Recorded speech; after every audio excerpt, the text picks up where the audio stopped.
प्रिय छात्रों, हिंदी के इस शिक्षण सत्र में आपका हार्दिक स्वागत है। आज हम शब्दालंकार के अंतर्गत श्लेष अलंकार की परिभाषा या लक्षण, उदाहरण, स्पष्टीकरण, भेद एवं पहचान से संबंधित पाठ्य सामग्री का अध्ययन करेंगे। अंत में कई उदाहरणों द्वारा इसे पुष्ट भी करेंगे, अतः उन्हें देखकर आप अपने अध्ययन को पुष्ट कर सकेंगे। तो आइए शुरुआत करें। श्लेष अलंकार का अर्थ। श्लेष का अर्थ होता है चिपकना या चिपका हुआ। एक शब्द में होत जह बहुअर्थन को ज्ञान, अर्थात एक ही शब्द के एक से अधिक अर्थ का होना श्लेष कहलाता है। साहित्य दर्पण के अनुसार श्लिष्टैः पदैः अनेकार्थाभिधाने श्लेष इष्यते, अर्थात काव्य में जहाँ श्लिष्ट पदों से अनेक अर्थों का विधान होता है वहां पर श्लेष अलंकार होता है। इस आधार पर श्लेष अलंकार की परिभाषा अथवा लक्षण होगा, काव्य में जहां पर कोई शब्द एक ही बार प्रयुक्त हो किंतु उसके एक से अधिक अर्थ हों वहां श्लेष अलंकार होता है। उदाहरण, चरण धरत चिंता करत चितवत चारिहु ओर सुबरन को खोजत फिरत कवि व्यभिचारी चोर। स्पष्टीकरण, प्रस्तुत उदाहरण में प्रयुक्त सुबरन शब्द के तीन अर्थ हैं। कवि के पक्ष में सुंदर वर्ण, व्यभिचारी के पक्ष में सुंदर स्त्री और चोर के पक्ष में स्वर्ण, अतः इसमें श्लेष अलंकार है। श्लेष अलंकार के भेद। आचार्यों ने श्लेष अलंकार के अनेक भेद प्रभेद किए हैं, किंतु हिंदी में निम्नलिखित दो भेद ही माने जाते हैं। पहला अभंग श्लेष अलंकार और दूसरा सभंग श्लेष अलंकार। आइए इनके विषय में जानें। पहले अभंग श्लेष अलंकार। अभंग का अर्थ देखिए। अभंग शब्द का अर्थ होता है जो भंग न हो अथवा जिसे भंग न किया गया हो, अर्थात अर्थ ग्रहण करने के लिए जिसे तोड़ा मरोड़ा न गया हो, खंडित न किया गया हो, विभाजित न किया गया हो, उसे अभंग कहते हैं।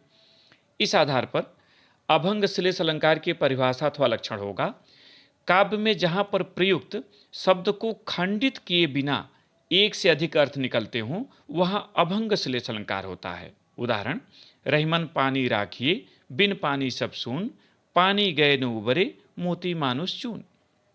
स्पष्टीकरण, प्रस्तुत उदाहरण में प्रयुक्त पानी शब्द के तीन अर्थ हैं। मोती के पक्ष में चमक, मनुष्य के पक्ष में प्रतिष्ठा और चूने के पक्ष में जल।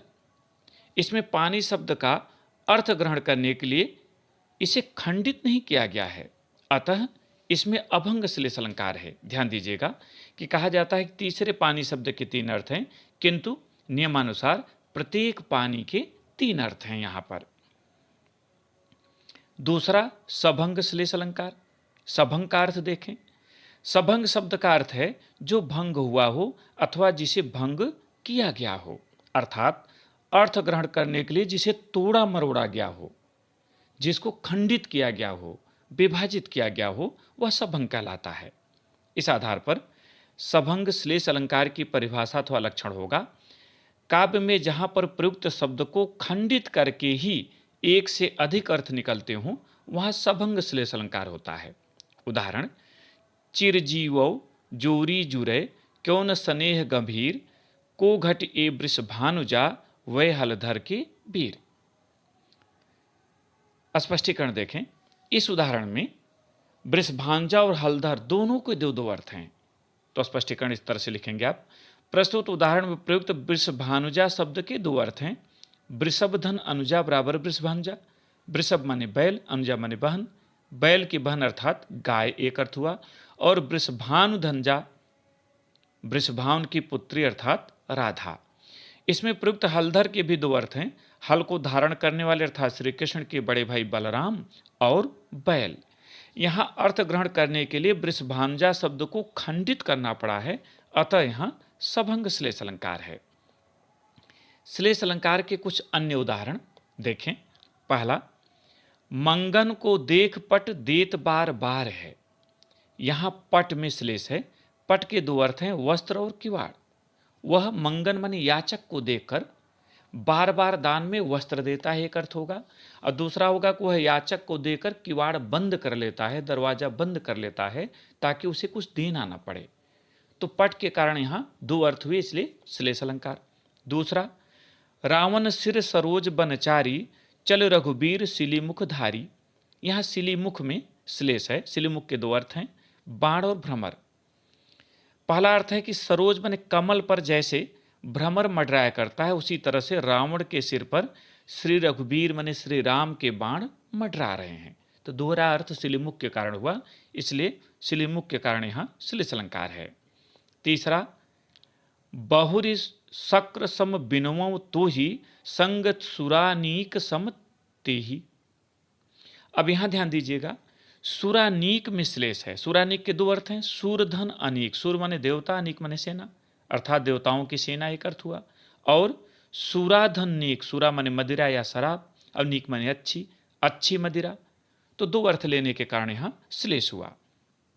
चौथा उदाहरण, माया महा ठगिन हम जानी, तिरगुन फांस लिए कर डोलय, बोलय मधुरी बानी। यहां तिरगुन में श्लेष है। तिरगुन के दो अर्थ हैं, तीन गुण अर्थात सतरस्तम और तीन धागों वाली रस्सी।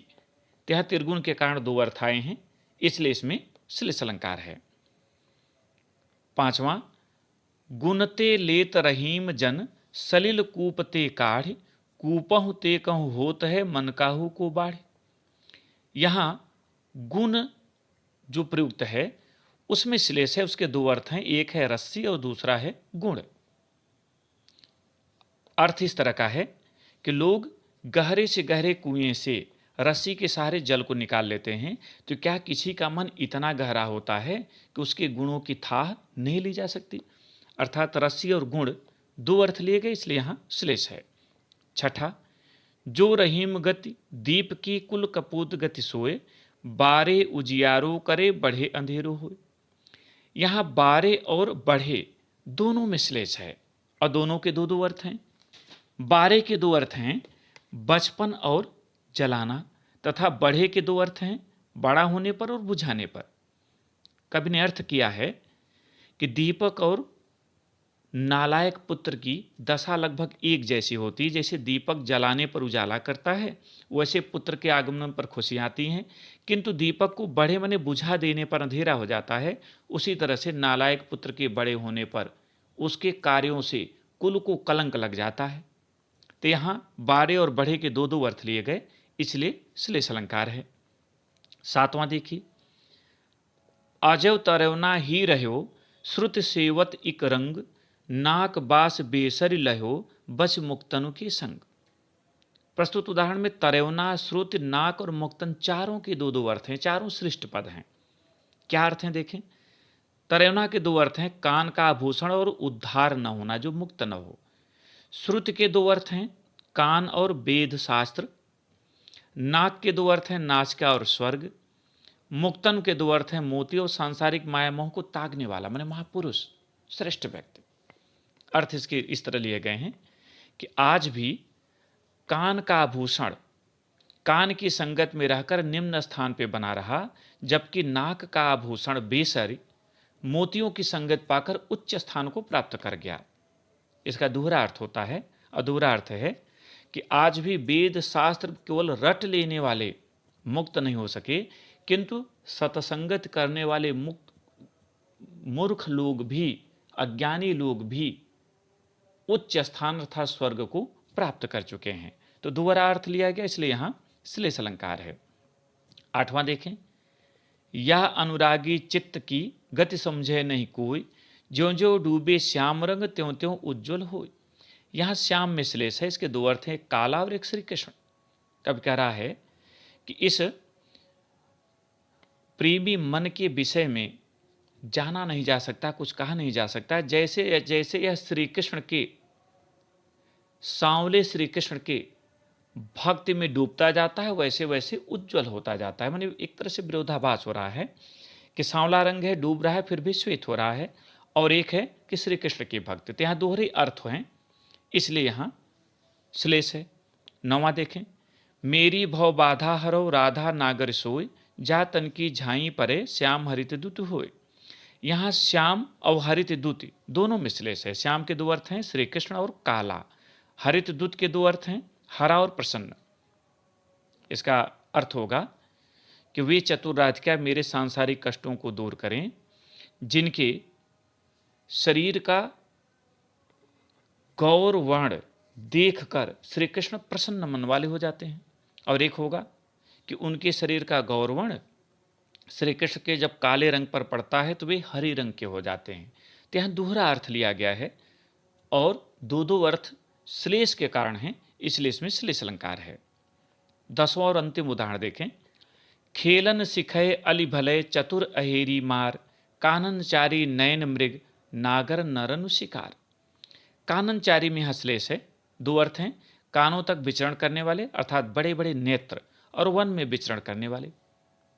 भाव कुछ इस तरह से लिया गया है कि कामदेव रूपी शिकारी ने नायिका के नेत्रों को काम कला में निपुण कर दिया है, इसलिए वह जिसके ऊपर भी कटाक्ष कर देती, जिसकी ओर देख लेती है, वो बिंध जाते हैं।